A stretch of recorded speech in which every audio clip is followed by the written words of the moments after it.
이제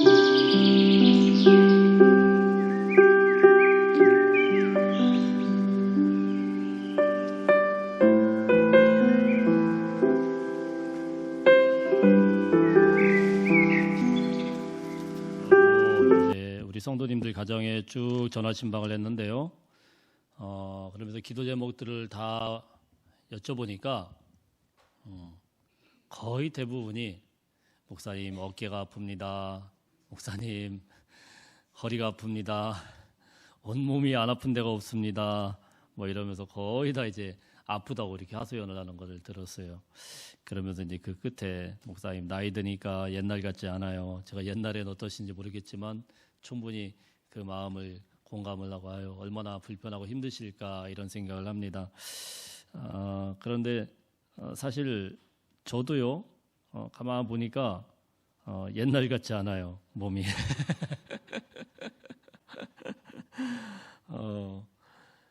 옛날 같지가 않다라는 그런 생각을 요즘에 좀 합니다. 지난 주일에는 정말 제가 뭐 잘못 먹은 것도 없는데 토요일 날 밤부터 조금 안 불편하고 힘들더니 주일 날 아침부터 계속 머리가 아프더니 결국은 이제 저녁 때 이제 완전 토하고 막 난리가 났어요. 그래서 이게 왜 이러나. 그래서 이게 왜 이러나. 주여 소리가 나더라고요. 그래서 그 다음 날까지 한 월요일 날까지 진짜 아무 이유도 없습니다. 그냥 먹은 거 된장찌개 같은 거밖에 없는데 왜 그럴까 그러면서 지나게 됐는데 그러면 이제 나도 약해졌구나, 함부로 쓰면 안 되겠구나 이런 생각을 하게 됩니다. 그러면서 오늘 말씀을 가만 보다 보니까요 3절 말씀 먼저 한번 보겠습니다. 상한 갈대를 꺾지 아니하며 꺼져가는 등불을 끄지 아니하고 진실로 정의를 시행할 것이며 이런 말씀이 있더라고요. 그래서 제가 그냥 혼자 생각했습니다. 주님이 별 이유도 없는데 예화거리 하나 만들려고 말씀에 대한 예화거리 하나 만들려고 이렇게 하셨나 보다 이런 생각을 합니다. 옆 사람에게 한번 인사하겠습니다. 건강하십시오. 오늘 우리 주님께서 상한 갈대를 꺾지 않으시고 꺼져가는 심지를 끄지 않는다.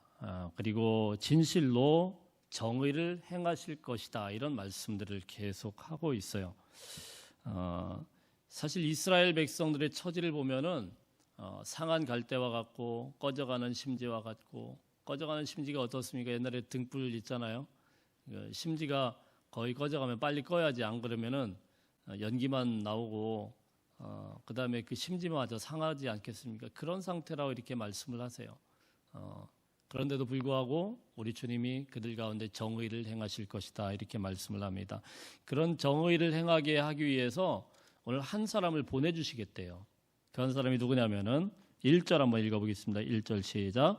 내가 붙드는 나의 종, 내 마음에 기뻐하는 자, 곧 내가 택한 사람을 보라. 내가 나의 영을 그에게 주었은즉 그가 이방의 정의를 베풀리라. 아멘.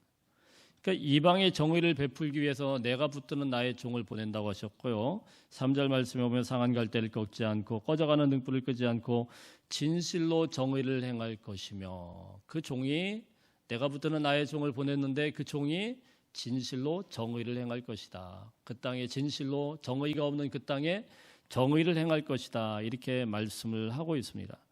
이스라엘 백성들을 보면은 우리가 지난주에도 살펴보았지만은 그냥 꿈틀꿈틀대는 그런 지렁이 같고 버러지 같은 그런 인생들, 어떻게 보면 이방 땅에서 살아남기 위해서 어쩔 수 없지만 정말 더럽고 추한 일들이지만 어쩔 수 없이 먹고 살기 위해서 그 하나님의 백성들이, 존귀한 하나님의 백성들이 그런 일들을 하면서 꿈틀대며 살아가는 그런 인생들. 또 오늘 말씀해 보니까 허리가 부러진 상한 갈대, 부러진 갈대를 어디다 쓰겠어요? 그리고 꺼져가는 심지처럼 연기만 피워대는 그런 인생들이지만 하나님께서 그들을 향하여서 정의를 시행할 것이다. 할렐루야. 그러기 위해서 여호와의 종을 보낸다고 했는데요. 이 여호와의 종이 어떤 분인가를 오늘 말씀을 쭉 하는데요. 우선 여호와의 종이다 이렇게 말씀을 하는데 이게 여러 가지 학자들의 이야기들이 있지만은 우리는 마음속에 이분은 예수님이구나 이렇게 생각하시면 되겠습니다. 예수 그리스도를 나중에 보내주시는데요. 예수님께서 이 땅에 계시는 동안에 하셨던 가장 중요한 사역이 무엇입니까? 바로 이런 사역을 했어요. 상한 갈대와 같은 사람들, 상처받은 사람들, 꺼져가는 심지와 같은 그런 사람들을 위한 사역이 예수님의 가장 주된 메인 사역이었다라는 거예요. 세상에서 상한 갈대처럼 꺾여진 그런 사람들이 있었어요. 세상에서 험한 꼴 당하고 마구마구 짓밟혀버린 그런 사람들이 있었어요. 사람들은 이런 사람들을 만나기만 하면 더럽다고 하고 추하다고 하고 부정하고 부정하다고 하고 침을 퇴퇴 뱉어버리는 그런 인생들이 있었어요. 그런 사람들이 누굽니까? 세리와 또 죄인들과 창기들, 이런 사람들이 되어 있는데, 이런 사람들이요 예수님의 사역의 가장 중심에 있어요. 그래서 바리새인들이 또 다른 사람들이 비아냥거리면서 하는 것이 무엇입니까? 저 사람들은 저 예수는 죄인의 친구다, 세리의 친구다, 창기의 친구다, 이러면서 비아냥거리면서 이야기했던 거 아니겠습니까? 사랑하는 성도 여러분, 그럼에도 불구하고 우리 주님께서 이 상한 갈대와 같은 이 연약한 자들을 위하여서 이런 귀한 사역을 하시고 또한 이끌어 주심을 여러분 분명히 믿으시기를 바랍니다. 오늘 또한 우리의 인생은 어떻습니까? 우리 인생도 뭐 별반 다를 게 없어요. 우리 인생도 크게 다를 게 하나도 없어요. 우리 인생도 상처 입고 부서지고 무너진 그런 자리들, 그러나 그들에게 하나님께서 보시고 역사하신다고 했는데요. 출애굽기 3장 7절 8절 말씀에 보면은 한번 띄워주세요, 주사님. 한번 읽어보겠습니다. 시작. 여호와께서 이르시되 내가 애굽에 있는 내 백성의 고통을 분명히 보고 그들의 감독자로 말미암아 부르짖음을 듣고 그 근심을 알고 내가 내려가서 그들의 애굽인의 손에서 건져내고. 우리 주님은요 어떤 사람을 봅니까? 애굽에 있는 내 백성의 고통을 분명히 보았다고 말씀하세요. 우리가 상처받고 고통받는 현장을 우리 주님은 그냥 무시하고 넘어가는 것이 아니고 그들에게 항상 눈이 있어요. 여러분이 상처받았습니까? 부러졌습니까? 우리 하나님은 그것을 보고 계세요. 또 무엇을 듣습니까? 그들이 감독자로 말미암아 부르짖음을 들었고, 압제당하는 가운데서 고통스럽게 호소하면서 막 소리를 치면 우리 주님은 그냥 넘어가시는 게 아니고 그 부르짖음을 들으시는 주님이시다. 근심을 알고 이렇게 말씀합니다. 여러분의 근심과 여러분의 상한 것들을 다 알고 계시고 그들을 애굽과 같은 우리를 압제하는 압제자들로부터 건져내시는 분이 주님이시다. 이렇게 밝히고 있습니다. 여러분 이거를 분명히 우리 마음속에 믿으시길 바랍니다. 주님이 그의 백성의 고통 속에서 부르짖는 소리를 듣고 계세요. 그 신음소리를 듣고 계세요. 그러므로 주님께서 우리에게 보고 계신다는 그 믿음 안에서 여러분이 고통스러울 때, 힘들 때마다, 어려울 때마다, 상처로 부서지고 어려워지고 무너질 때마다 우리는 어떻게 해야 되겠습니까? 주님의 이름을 불러야 됩니다. 부지런히 불러야 돼요. 사람들은 상처받으면요 자꾸 사람들 찾아다녀요. 사람들 찾아다니면서 좀 도와주세요 해봤자, 여러분 가족들도 우리 마음을 잘 몰라요. 그렇지 않습니까? 제 아내도 제 마음을 잘 모르더라고요. 아무도 몰라요. 답답한 거죠. 그러나 우리 주님은요 하늘로부터 우리의 마음을 깊숙한 부분을 다 보고 계시고 만지시고 받으시기로 또 원하시고 우리와 또 교통하기를 원하시는 분이 주님이신 걸 믿으시길 바랍니다. 자, 이렇게 상처받은 사람들을 위해서 우리 주님께서, 하나님께서 자신의 정말 아끼는 종을 보내신다고 말씀하셨는데, 이 종은 어떤 사람입니까? 1절에 보면은 내가 붙드는 나의 종이다 이렇게 말씀을 해요. 내가 붙드는 나의 종이다 1절에, 그죠? 예수님은 사실 이 사역을 막 혼자 하신 것 같지만은 하나님의 붙드심 가운데 사역을 하셨어요. 홀로 하지 않았어요. 요한복음 8장 29절 말씀해 보면은 같이 읽어보겠습니다. 시작. 나를 보내신 이가 나와 함께 하시도다. 나는 항상 그가 기뻐하시는 일을 행함으로 나를 혼자 두지 아니하셨느니라. 우리 주님이 뭐라고 말씀하세요? 나를 보내신 이가 나와 항상 함께한다. 우리 주님은 모든 사역의 현장에서 하나님이 함께하심을 늘 생각을 하고 또 그 함께하심을 느끼면서 사역을 하셨기 때문에 외롭지가 않았어요. 홀로 두지 않을 것이다. 사랑하는 성도 여러분, 우리가 하나님의 자녀고 예수님의 제자라고 하면은 여러분을 홀로 두지 않으심을 믿으시길 바랍니다. 그래서 사람들 자꾸 쳐다보면 외로워져요. 그런데 그 순간에도 우리가 굳게 믿어야 되는 게 무엇입니까? 하나님이 나를 절대로 홀로 두지 않으셔. 하나님이 나를 분명히 붙들어 주셔. 이 믿음 안에서 하나님 앞에 부지런히 구하고 그 믿음 안에서 살게 되면은 우리가 힘을 얻고 하나님의 일을 할 수 있지 않겠습니까? 우리 주님께서도 분명히 약속을 하셨어요. 너희를 위하여서 보혜사를 보내주겠다. 너희를 옆에서 돕는 보혜사를 보내주겠다. 그리고 그 보혜사는 항상 너희와 함께 있을 것이다. 세상 끝날까지 함께 있을 것이다. 주의 성령께서 이 시간에 여러분들의 곁에 계셔서 여러분을 도우시고 인도하시는 줄 믿으시길 바랍니다. 또 두 번째로 오늘 이 종은 어떤 종이라고 했습니까? 1절에 다시 보면은 내 마음에 기뻐하는 자 이렇게 말씀을 합니다. 우리 주님은 하나님이 기뻐하는 자다 이렇게 말씀을 하셨어요. 마태복음 3장 17절 말씀, 마태복음 3장 17절 말씀 보면은 한번 읽어보겠습니다. 시작. 하늘로부터 소리가 있어 말씀하시되 이는 내 사랑하는 아들이요 내 기뻐하는 자라 하시더라. 아멘. 하나님으로부터 완전히 인정받고 우리 주님은 사역을 하셨어요. 하나님으로부터 이는 내 사랑하는 자요 내 마음에 기뻐하는 자다. 하나님이 기뻐하는 자다. 이런 여기서부터 자부심이 생기니까 사람들 볼 이유가 없어요. 여기서부터 인정을 받게 되니까 사람들이 인기 같은 거 눈치 볼 이유가 없어요. 그래서 우리 주님은 지지율이 올라가든 내려가든 그런 거 신경 쓰지 않았습니다. 예수님은 오병이어 기적 후에 사람들이 막 왕으로 추대하려고 수많은 사람들이 와가지고 인기몰이를 하는 거 막 달려들었지만 예수님이 그런 거에 흔들리지 않아요. 또 사람들로부터 어떤 핍박과 공격을 받아도 예수님의 마음은 전혀 상처를 입지 않으셨습니다.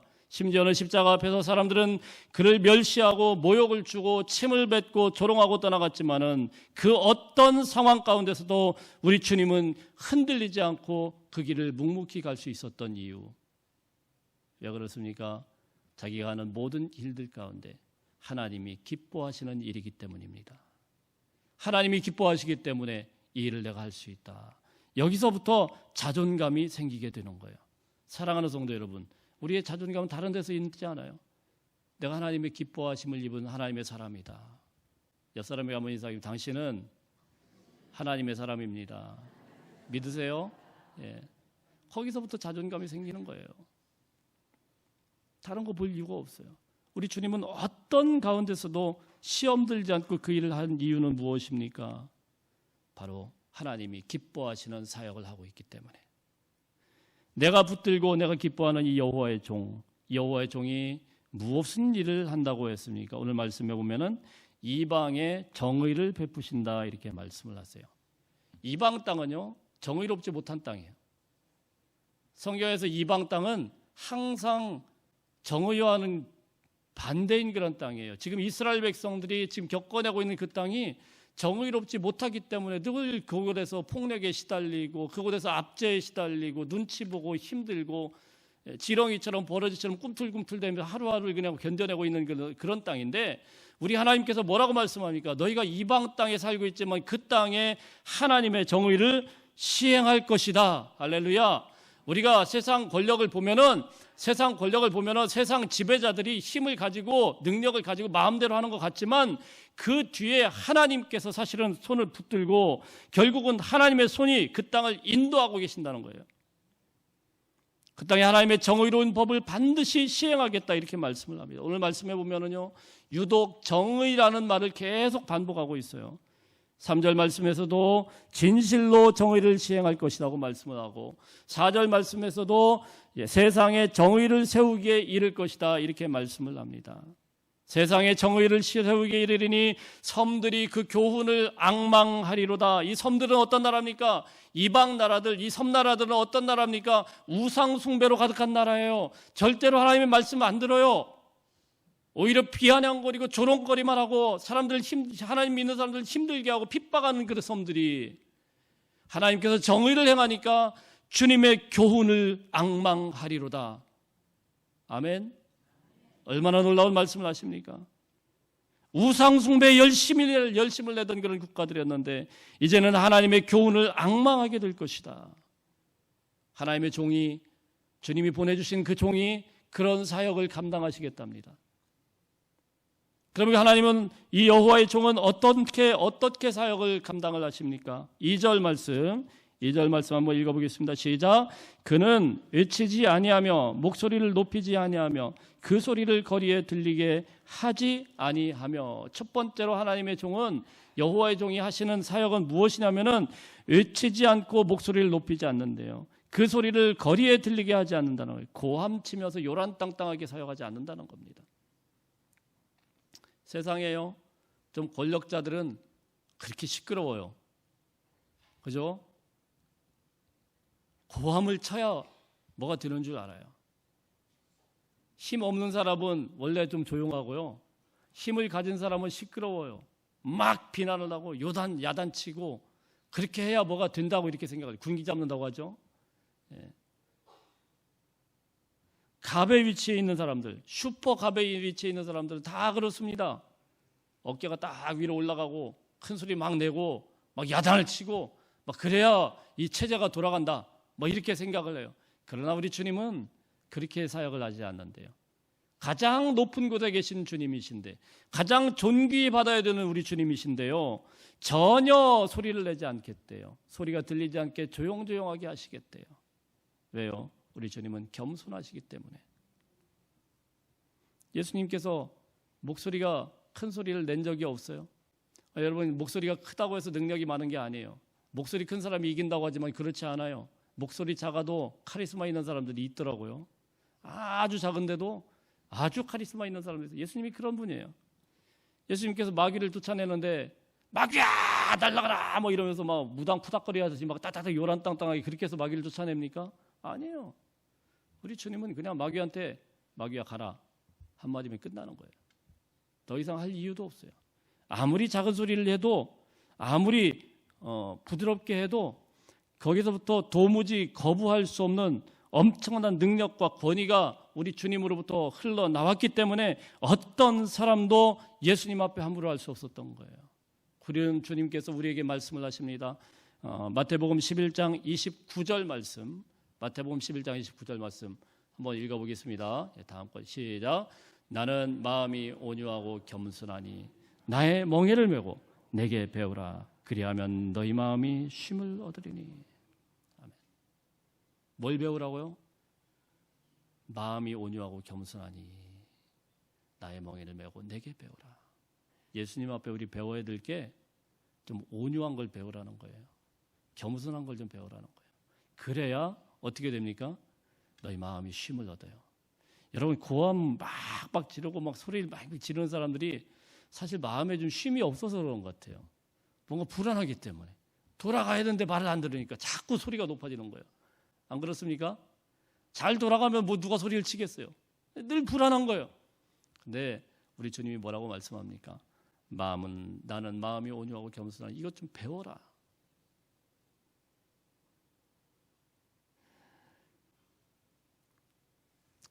두 번째로 여호와의 종은 어떤 분입니까? 오늘 말씀 4절 한번 읽어보겠습니다. 4절 말씀 시작.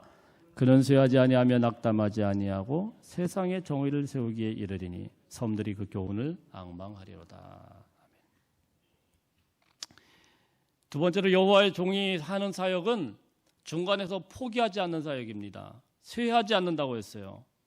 쇠한다는 것은 약해지긴다거나 중간에서 그냥 흐지부지하고 그냥 마는 거예요. 처음엔 막 한다고 했다가 그냥 그만두는 건데, 여호와의 종은 그렇게 하지 않겠다라는 겁니다. 낙담하지 않는다고 했습니다. 마음이 깨지고 무너지고 상처받는 게 그게 사람들의 모습 아니겠어요? 근데 여호와의 종은 그런 거 안 한대요. 그런 거 없대요. 낙담이 없대요. 사실 예수님의 그 환경을 보면, 예수님이 3년 동안 사역하실 때 보면은요, 그때 어땠습니까? 얼마나 낙담한 상황이 그 예수님의 주변에 괴롭게 하고 힘들게 했는지 몰라요.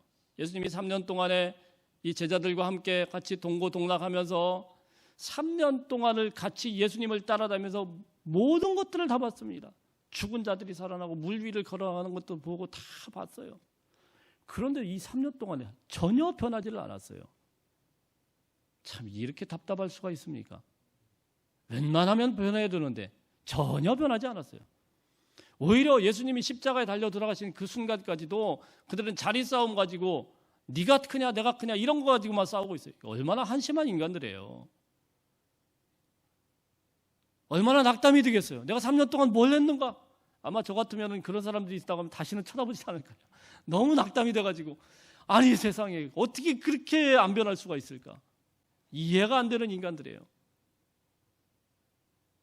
그래서 우리 주님께서 마지막에 겟세마네 동산에서 기도하실 때 제자들을 불러놨고 야 시험에 빠지지 않도록 좀 제발 좀 기도 좀 하자 그랬더니 그 말 듣고도 쿨쿨 잠만 자요.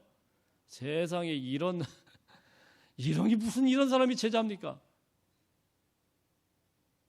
결국은 그들이 한 일이 무엇입니까? 주님이 십자가에 달려 들어가실 때 단 한 사람도 빠지지 않고 다 배신자고 다 뿔뿔이 흩어지고 다 도망가 버렸습니다. 얼마나 낙담이 되겠어요.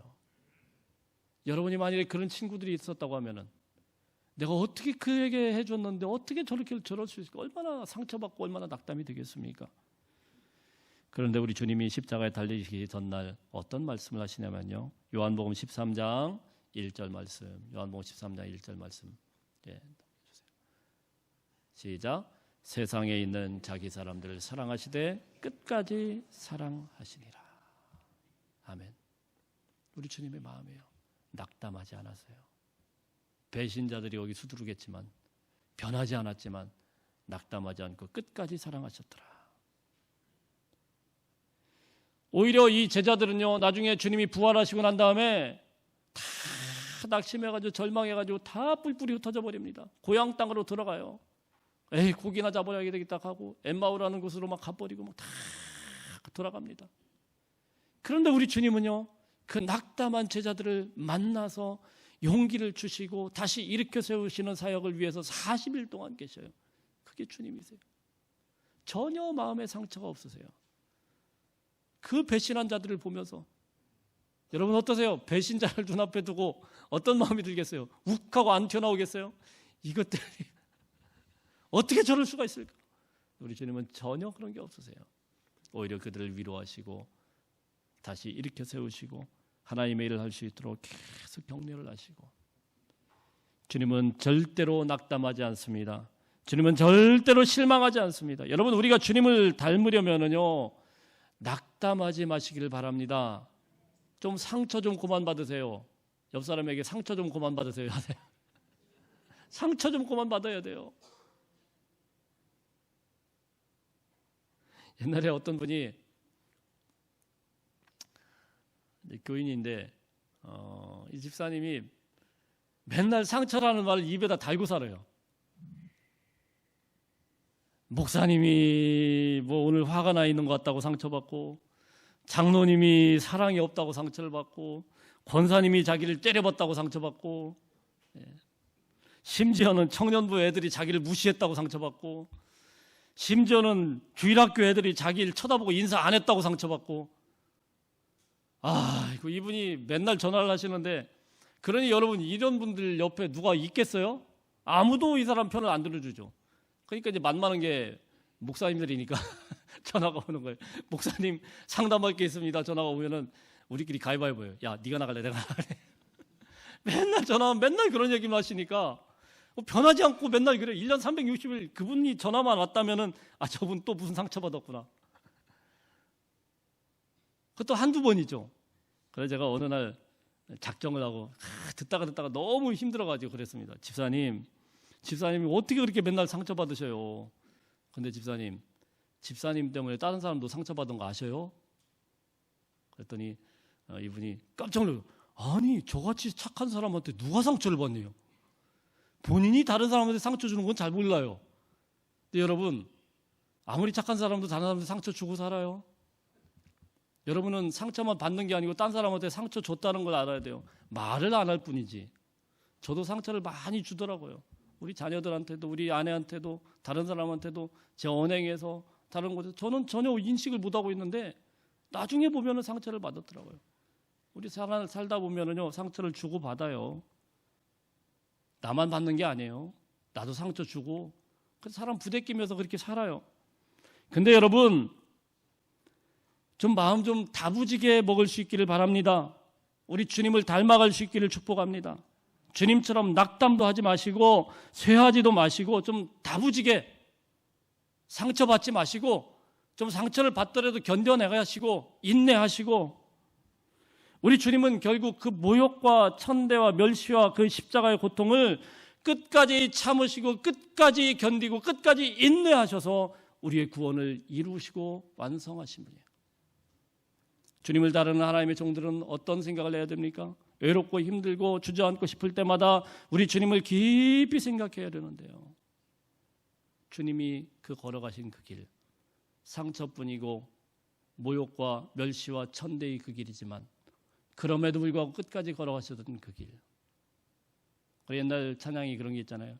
괴로울 때 주님을 보라. 눈을 들어 주님을 보라. 내 모든 염려 주께 맡기리. 슬플 때에 주님의 얼굴 보라. 할렐루야. 히브리서 12장 2절 3절 말씀에 이런 말씀이 있습니다. 히브리서 12장 2절 3절 시작. 믿음의 주요 또 온전케 하신 이인 예수를 바라보자.